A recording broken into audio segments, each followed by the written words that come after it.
a presentar una parte de mi tesis de doctorado, la cual hicimos junto pues, mi asesor, el doctor Ibrahim Pérez Mendoza, con el doctor Roberto Salguero, el laboratorio Salvo. Y bueno, el título pues, oficial es este, pero yo más bien les voy a hablar un poco de estrategias de historia de vida en poblaciones de alta montaña de Salvador, que se lo pusieron amigos a la del desierto. Bueno, como pues muchos seguramente aquí ya saben, la distribución de los organismos pues no es homogénea a lo largo de toda su área de distribución, para la redundancia. Casi siempre al centro de la distribución pues los organismos generalmente son más abundantes, tienen una distribución más bien continua y que bueno, tiene pequeños parches donde hay algunas limitantes ecológicas o ambientales que no les permiten ocupar. Sin embargo, cuando nos vamos alejando de su área de distribución hacia la zona de la periferia, esta distribución se empieza a ser cada vez menos abundante o menos densa en realidad, y pues generalmente estos organismos están expuestos a un régimen de selección pues que es diferencial y generalmente más agresivo, ¿no? Entonces tenemos que estas poblaciones periféricas pues justo dependen de las adaptaciones, que pueden ser de muchos tipos, como por ejemplo adaptaciones fisiológicas, pueden tener adaptaciones morfológicas y también de historia de vida, ¿no? Entonces, los libros de historia de vida son todos esos rasgos que están asociados al ciclo de vida de los organismos, específicamente la duración y el momento en el cual ocurren estos rasgos, principalmente asociados a la supervivencia, el crecimiento y la reproducción, ¿no? Entonces, hay diferentes casos donde estas poblaciones periféricas pues, se ven mayormente afectadas. Algunas son principalmente con la latitud, entre más al norte, en el hemisferio norte al menos, pues hace más frío, la productividad baja y bueno, hay algunas condiciones que se vuelven limitantes, lo cual ocurre también con la altitud, ¿no? Y esto es particularmente importante para los organismos ectotermos, ya que ellos dependen de estas variables ambientales para poder llevar a cabo sus funciones metabólicas, ¿no? Entonces, dentro de estos organismos ectotermos tenemos varios grupos y algunos de los, bueno, entre los que están más estudiados, sea por su carisma, también porque tienen algunas estrategias muy interesantes, están los reptiles. Se ha reportado en muchos trabajos que arriba de los 3.000 metros sobre el nivel del mar hay muy pocas especies de reptiles, la diversidad generalmente baja. Y bueno, nosotros tenemos aquí en México varias especies que pueden superar este umbral. De hecho, tenemos al segundo bipédido que se distribuye más arriba de todo el mundo. Tenemos varias especies de lagartijas que superan también este umbral y que bueno, tienen estrategias muy interesantes. Por ejemplo, en la hemoglobina, que les permite transportar más oxígeno, tienen estrategias fisiológicas muy interesantes. En algunos casos la morfología cambia, generalmente son más pequeñas las poblaciones que están a mayor altitud. En algunos casos también tenemos bichos que son más oscuros porque esto les permite termorregular con una mayor eficiencia. Y bueno, en el caso de los datos de historias de vida, estos también se correlacionan con estos ambientes que, como dice la teoría de historias de vida, pues generalmente se favorecen ciclos de vida más lentos, ¿no? Entonces tenemos por un lado que el crecimiento, que es un rasgo de historia de vida clave, se vuelve más lento, esto generalmente asociado a un metabolismo pues también más lento, pero esto está asociado también a una mayor supervivencia, porque esos organismos pues sí que son más lentos, pero pueden sobrevivir más, y pues entre más sobrevives, más oportunidades tienes de hacer lo que los organismos venimos a hacer a esta vida, que es reproducirlos, biológicamente hablando, por supuesto. Y bueno, esto también está relacionado a los datos de historia de vida reproductivos, los cuales se sabe en un montón de sistemas que son clave, porque no importa que tú vivas mucho o que crezcas muy rápido, si no te reproduces, tu adecuación es de cero, ¿no? Tu fitness, ciencia biológica, como digan, pues es de cero, ¿no? Entonces, los datos de historias de vida reproductivos pues son los más importantes. Se ha visto que de hecho predicen las tasas de crecimiento poblacional, que son una medida de la adecuación poblacional, así se han utilizado en varios trabajos, ¿no? Entonces, a esta combinación de estos rasgos de historias de vida se le conoce como estrategias de historias de vida, ¿no? Entonces, la teoría de historias de vida nos ayuda a predecir cuáles son los rasgos que nosotros esperaríamos bajo ciertas condiciones. Y esto pues está mediado por los trade-offs, porque muy pocos organismos le pueden apostar a todo en esta vida, ¿no? Siempre tenemos un limitante. Y pues bueno, como ya les mencioné, los ambientes de alta montaña son aquellos que imponen restricciones pues, más severas sobre todos los organismos. Entonces, como les mencionaba, tenemos varias especies de reptiles que son sumamente interesantes. Uno de ellos es esta lagartija que se llama Celoporus gramicus, lagartija del mezquite, que vive en muchos lugares donde de hecho no hay mezquites, pero bueno, tiene un rango de distribución muy amplio que va desde Texas en Estados Unidos hasta la parte sur de México, centro-sur de México, Oaxaca, bueno, aquí es al norte en realidad, Y bueno, a lo largo de esta área de distribución pasan por un montón de tipos de vegetación diferentes. Entonces tiene adaptaciones locales que le permiten habitar en todos estos lugares. Pero además de esto también tiene una distribución altitudinal que es bastante interesante. Va desde los 1000 hasta arriba de los 4000 metros sobre el nivel del mar. Entonces, como pueden darse cuenta, pues se enfrenta a condiciones que son bastante restrictivas en algunos casos, ¿no? Entonces, pues estas estrategias, las estrategias de historia de vida son clave para que esta lagartija pueda sobrevivir en estos lugares. Entonces, además de esto, una cosa que a mí me interesa mucho son las estrategias reproductivas alternativas. Como pueden ver, estos colores de aquí se correlacionan con la estrategia reproductiva. Hay algunos, se llaman morfotipos, los diferentes colores, que tienen diferencias en supervivencia, también en reproducción, y estas están asociadas a diferencias en conducta y también en la función inmune. Y bueno, se las menciono porque yo sí las considero en esto, aunque no es el objetivo como tal, entonces es importante que lo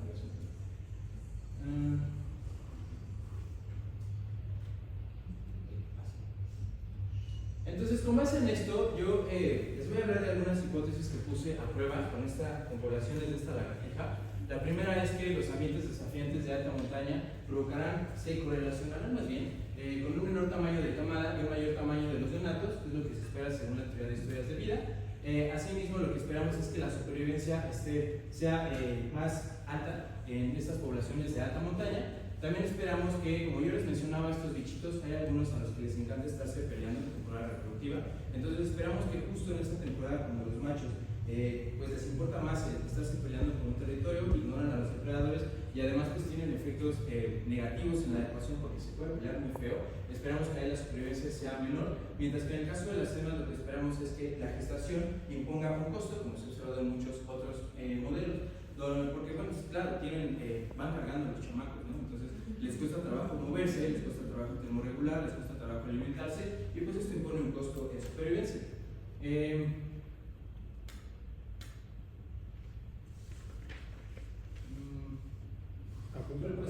Apunta para acá.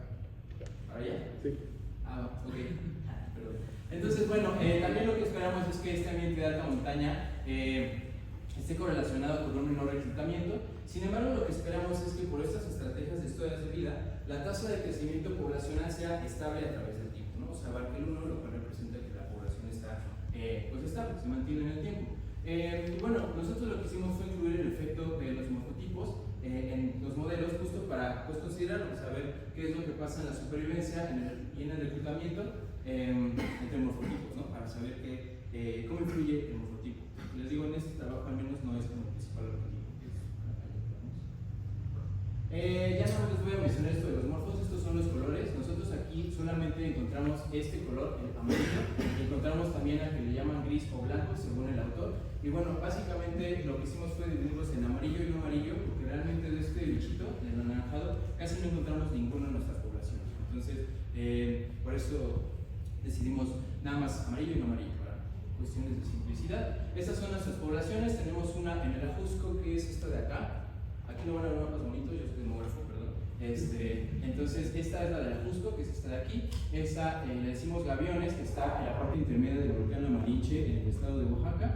En la parte, y esta última es la que está más arriba de todas, está a 4150 metros sobre el nivel del mar. Como se pueden imaginar, pues es la que representa más dificultades para la supervivencia de esta especie. Aquí ya ni siquiera hay árboles, viven entre estas rocas, entonces no consideramos el impacto del viento, nunca lo he considerado en realidad, pero yo estoy seguro que tiene mucho que ver, ¿no? Porque créanme, es horrible estar ahí cuando el viento es muy fuerte. Entonces lo que hicimos fue un experimento de captura, marcaje y recaptura desde mayo del 2018 hasta septiembre del 2019, 6 muestreos con más o menos 4 meses en promedio entre cada uno de ellos.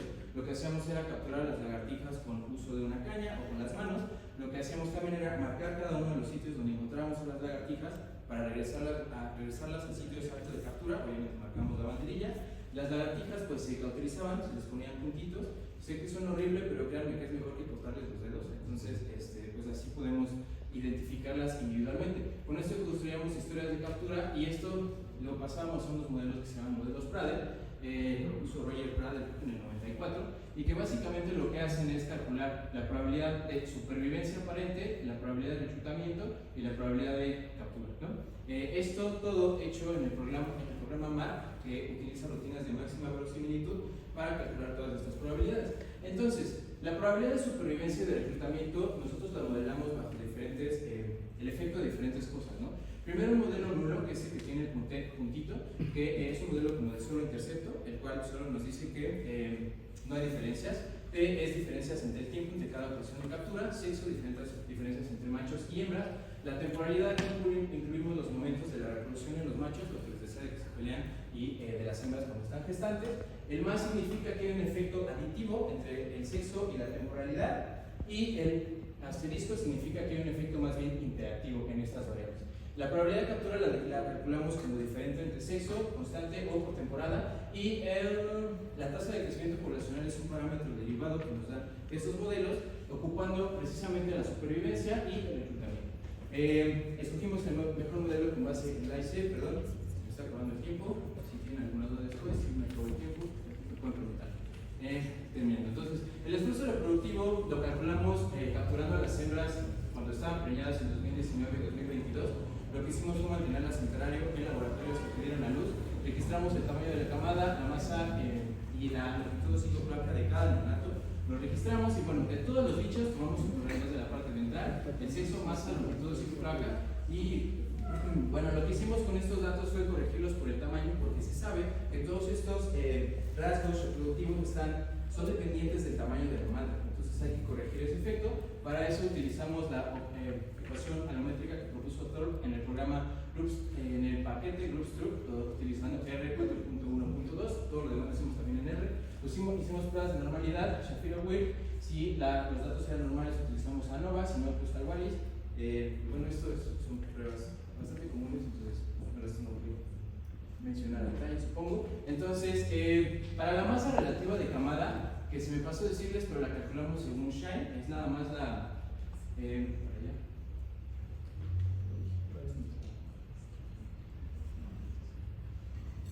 ¿Dónde? ¿Ahí o adelante? Aquí está. La masa de camada sobre la masa de la hembra después del parto. Es importante la masa relativa de camada porque en muchos trabajos se ha interpretado como el esfuerzo reproductivo de la hembra. Y esta nos interesa justo para saber si hay hembras que están invirtiendo más de su peso en los neonatos, ¿no? Por eso es importante. Entonces, aquí en la masa relativa de camada en realidad no encontramos diferencias significativas, pero en todo lo demás sí. Y encontramos diferencias significativas específicamente entre la población de la Ajusco y las dos poblaciones de la Malinche. Estos son los modelos que se dieron mejor apoyados. Para el sitio de la Ajusco, la probabilidad de supervivencia tuvo efectos de la interacción del sexo y la temporada, y la probabilidad de reclutamiento fue diferente entre temporadas. La población de la cima tuvo diferencias entre el sexo para la probabilidad de supervivencia. El reclutamiento fue diferente de acuerdo a una interacción del sexo y del morfo, lo cual a mí me sorprendió, la verdad no esperaba para esto. Y bueno, en la población de los gaviones fue nada más un efecto de tiempo para ambos parámetros. Entonces, como les decía, esta es la masa relativa de camada. Como pueden ver, las hembras en realidad invierten lo mismo en todas. Lo mismo, la media es más o menos parecida, pero si ven la varianza, digo, no hice ninguna prueba sobre eso, pues es como preliminar, pero como pueden ver, la varianza es un montón, tanto en la población de la Ajusco como en la población de los gaviones. Aquí hay una restricción, además, en estas hembras, desde la cima, las de muy arriba, solamente tienen 2 o 3 neonatos. Nunca hemos registrado que haya más, ni otros compañeros que han trabajado con estos bichos han registrado un mayor número de neonatos, ¿no? Lo cual es muy interesante. Ahora, la primera hipótesis sí se cumplió porque el tamaño de camada fue menor en en las poblaciones de la Malinche. Sin embargo, yo en realidad esperaba encontrar diferencias en esta población, en la de la cima, pero parece ser que en estos, en realidad, el tamaño de camada pues sí fue más chiquito. Los neonatos sí fueron más grandes también, pero de nuevo, en estas dos poblaciones solo hubo diferencias en la de la Ajusco. Entonces acá pues podremos pensar que puede ser un efecto, por ejemplo, de la filogenia, ¿no? Que como estos pues tienen más, seguramente tienen una historia evolutiva compartida ahí porque están en la misma montaña y estas están bastante más lejos, puede ser que vaya por ahí la cosa. En el caso de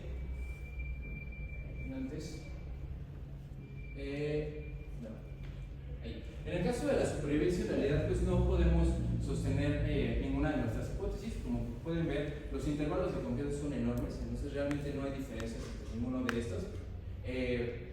Y bueno, en la población de la Cusco fue donde tuvimos un resultado más interesante, porque se ve un efecto de la temporada y del sexo, pero pues como pueden ver, los intervalos de confianza son enormes, ¿no? Aquí tenemos un problema porque la probabilidad de captura es muy baja en este sitio, y es que si este sitio es el que tiene más vegetación, entonces ver a las lagartijas es bien difícil.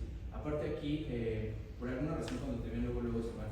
La probabilidad de captura es de 15% en las hembras y del 25% en los machos. Entonces, esto puede tener un efecto, por supuesto, en la supervivencia, entonces esto no fue tan evidente. Bueno, el reclutamiento básicamente tenemos momentos donde el reclutamiento sí fue como mayor. Este es per cápita, entonces 1 significa que te vas a reemplazar en la población. Lo que esperamos es que si una población está creciendo, pues el reclutamiento sea mayor a 1. Entonces, las 3 poblaciones tuvieron momentos, y en este caso, el morfotipo que no es el amarillo, que abarcó el 1, ¿no? Nosotros sí sabemos que el reclutamiento pues, es menor en los otros momentos en el tiempo, y en esto, en los individuos que son en los machos amarillos y en las hembras, y ya sean amarillas o no amarillas. Y bueno, la tasa de crecimiento poblacional acá, como pueden ver, en los gaviones tenemos 2 momentos en el tiempo donde sí es mayor al 1. En la cima tenemos un momento en el tiempo donde abarca el 1, entonces no sabemos realmente si la población sí está creciendo, y acá en el ajusco también tenemos un momento donde es mayor a 1. Estos momentos,